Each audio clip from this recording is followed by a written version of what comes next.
మన రక్షకుడైన యేసుక్రీస్తు నామములో అందరికీ వందనాలండి. ఈరోజు దేవుని మాటలు రోమీలకు రాసిన పత్రిక 1వ అధ్యాయము 22వ వచనం. వారి అవివేక హృదయము అంధకారమయమాయెను, తాము జ్ఞానులమని చెప్పుకొనుచు బుద్ధిహీనులైరి. ప్రియ దేవుని బిడ్డలారా, వీరందరూ ఎవరో తెలుసా?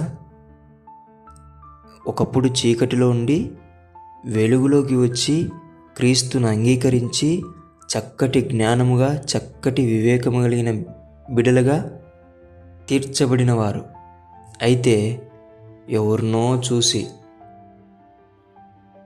ఎవరో తప్పిపోయారని, ఎవరో అలా చేస్తున్నారు, ఎవరో ఇలా చేస్తున్నారని విని చూసి వీళ్ళేమైపోతున్నారంటే అవివేక హృదయముతో మాట్లాడుతూ వీరి హృదయాన్ని అంధకారం చేసుకుంటున్నారు.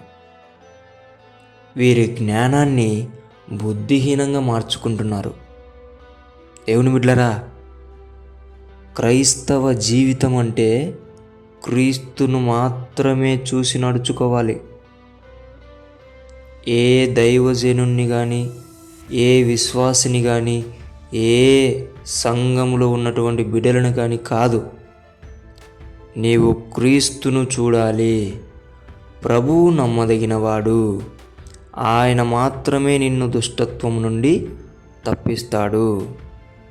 ఏ పాస్టరు, ఏ విశ్వాసి, ఏ సంఘ బిడ్డ నిన్ను తప్పించలేరు.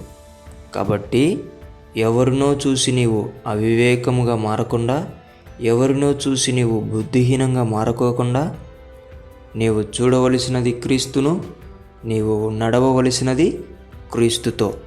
కాబట్టి ప్రియ దేవుని బిడ్డలారా, జాగ్రత్తగా ఉండండి.